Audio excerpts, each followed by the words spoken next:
방금 전에 권위주의 얘기했지만 오늘 신문을 본 그 후유증이 남은 거라는 생각이 들었어요. 오늘 신문에서 전부 다 선거에서 참패한 윤석열 대통령 권위주의 벗어 던져야 된다 이제 이런 얘기들 많이 뭐 했었잖아요. 정확하게 말씀드리면 음. 약간 논조가 진보적인 신문들은 음. 거봐라 윤석열 대통령 불통이다. 독선이다. 예, 그래서 국민들이 경고장을 던졌다. 음. 너네는 심판당했다. 음. 국민들은 지금을 비상사태라고 보는 거야. 막 이런 논조인데 네. 보수 언론은 우리가 왜 졌을까? 그렇지, 그렇지. 반성하자. 음. 왜 졌을까? 너무 윤석열 대통령이 불통이고 권위주의적이었어. 이제는 좀 자유주의적인 이런 방향으로 가야 돼. 뭐 이런다든지. 그리고 이렇게 연속으로 선거에서 계속 패배하는 거는 구조적인 이유가 있을 거야. 근본적인 이유가 뭐야?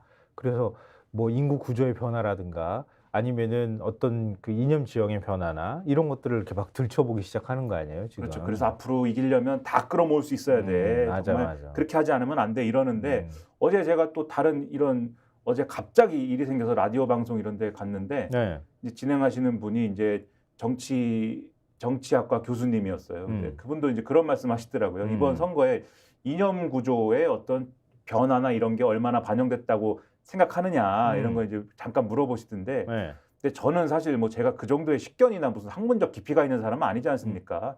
그냥 이제 신문을 많이 보는 사람이지. 제가 여기 시청자분들하고의 차이는 그거밖에 없어요. 신문을 조금 많이 봤다. 그 주제에 여기서 제가 이게 얘기하고 있는데 그런 주제에 죄송합니다. 네. 근데 아무튼 아니 뭐 그런 느낌으로 볼 네, 때는 네. 우리 유권자들이 난 진보기 때문에 난 일상의 모든 삶을 진보적으로 살고 모든 가치관은 난 하여튼 진보 이렇게 생각해서 예를 들면 여론조사상 어떤 응답을 나는 진보입니다라고 응답하지 않거든요. 야, 그렇죠. 어떻게 사람이 그렇게 살아? 그렇죠. 그냥 제가 볼 때는 내가 진보야라고 할 때는 어떤 보수에 속하는 보수 정치의 어떤 문제라든가 또는 보수의 어떤 아이콘 또는 보수적인 어떤 보수로 대표되는 어떤 상황, 조건, 뭐 정치 이런 거에 대해서 저거 너무 싫어라고 생각할 때 난 진보인가 봐. 이렇게 생각하는 게 훨씬 많지 않을까. 네. 그렇게 생각하면 이전 정권에서 예를 들면 전 정권에서 잠깐 이제 국민의힘에 바람이 불었잖아요. 네. 2021년 서울시장 보궐선거 이럴 때 그럴 때는 국민들이 문재인 정권에 대한 약간 불만 있고 이럴 때 네. 그런 불만들을 가지고 그게 싫어라고 하니까 난 보수야 이렇게 생각했던 적이 있었는데 음. 이번 선거에서는 윤석열 대통령 보면서 이거 보수 싫어 나는 좀 진보가 됐나 이런 생각을 한 게 아닐까. 그러면 그게 이제 이념적인 변화 뭐 국민들의 이념의 변화라기보다는 정치가 잘못해서 결국은 거기서 원인을 찾아야 되는 거 아니냐 그런 생각이 좀 들었습니다 어제는. 근데 오늘은 또 다른 생각이 들지도 모르죠. 그러니까 이렇게 계속 들으면서 느끼지만 그냥 신문만 보는 사람은 아니에요. 아 그래요? 네. 제가 그 여느 교수 못지않다 이런 네. 생각을 좀 다시 하게 되는데요. 대학교 3년 다녔습니다. 근데 졸업은 못하고. 그걸 왜 얘기를 꺼내? 하여튼 우리가 이념정이 보통 근데 정치학계에서 연구 논문 쓴 거 보면은 이념정이 변했다고도 표현해요. 방금 전에 얘기하는 것처럼 과거에 이제 박근혜 전 대통령 탄핵 문제 그때 이제 국민들이 촛불 들고 나왔을 때는 굉장히 국민들이 유권자들 층이 진보화됐다 이렇게 표현하거든요.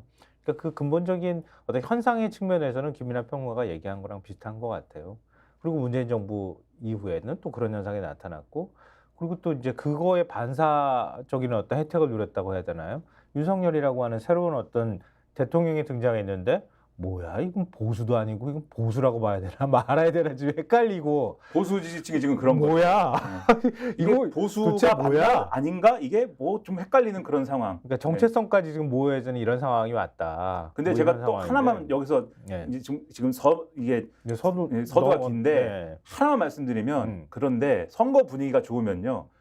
정체성이 의심돼도 정체성 논란이 안 생깁니다. 선거 분위기가 일단 좋으면. 지난번에 2021년 서울시장 보궐선거 때 제가 되게 특이하다고 생각했던 게 뭐 신문에서 보도를 했는데 네. 유세 현장에 어떤 분이 이 태극기를 가방에 꽂고 왔다는 거예요. 예를 들면 그 보수 정당 후보의 그 유세장에 네. 분위기가 좋은데 그러면은 그걸 보면은 언론 용어로 이분은 태극기 부대인가 봐. 기자가 생각할 거 아니에요. 그래서 태극기 부대냐라고 물었는데 네. 아니라고 했다는 거예요. 나 전혀 그런 사람 아니다. 네. 근데 그렇겠는가? 아닐 거잖아요.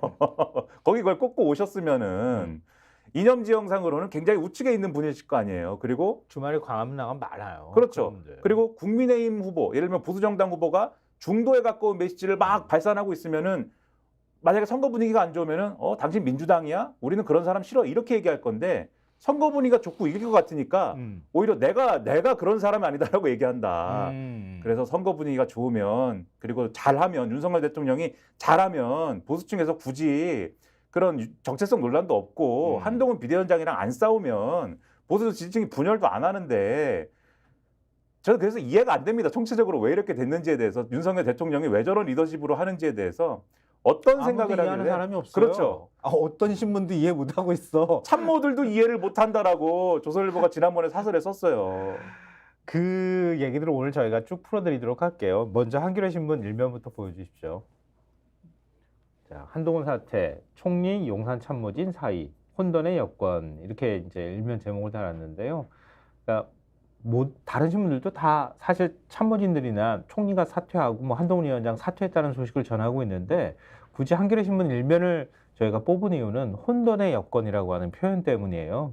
그러니까 지금 선거 패배한 이후에 여권 자체가 어떻게 어디로 가야 할지 갈팡질팡하고 있는 상황이다. 굉장히 그 혼돈에 빠져 있다라는 걸 일면 제목이 보여주고 있는데요.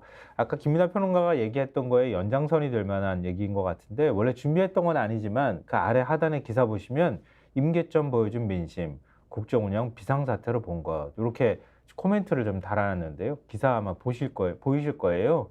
방금 전에 얘기했던 것처럼 왜 저러지? 도대체 이해가 도무지 되질 않아. 근데 이번에 확실하게 심판은 했어. 근데 뭔가 좀 모자라.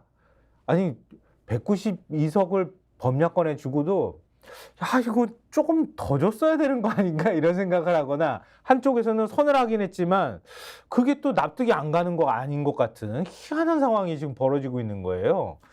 저 기사의 이제 핵심적인 내용이 뭐냐면 이제 비상사태라고 판단한다 국민들이라고 하는 그 말 자체는 이제 강훈식 의원이 한 말이라는데 어떤 거냐면 의석수로만 보면은 지난 총선하고 이번 총선하고 이제 민주당이 가져가는 의석수가 그렇게 차이가 없지 않습니까? 그렇죠. 거의 21대하고 같은 비슷한 구도가 그렇죠. 되는 거지. 그런데 그렇게만 볼 게 아니다. 왜냐하면 지난 총선은 임기 어쨌든 정권 여당인 상황에서 정권 임기 후반에 치러진 선거인데다가 네. 코로나19라는 비상사태 속에서 그런 상황에서 국민들이 지금 비상 상황이니까 정말 이거는 정부 여당에 힘을 좀 실어줘서 위기에 대응할 수 있도록 해줘야겠다. 네. 이런 효과가 나타난 선거였다라고 보는데 지금 이 정권은 2년을 넘었나요 지금? 2년을 지금 숫자 약해가지고 2년은 안 돼. 2년도 안 됐네. 그렇죠? 5월에 취임했으니까. 횟수로 세 해째 넘어가기 때문에 그렇게 느끼는 거지. 그렇죠. 네. 2년도 안 된 정권, 2년도 안 된 시점에 치른 총선에서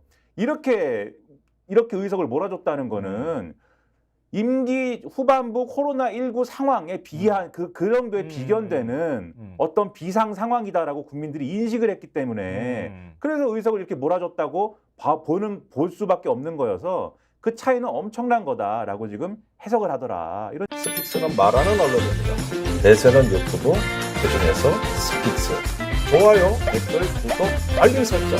여러분이 저희를 사랑해 주시고 우리가 여러분을 사랑하는 4가지 방법입니다.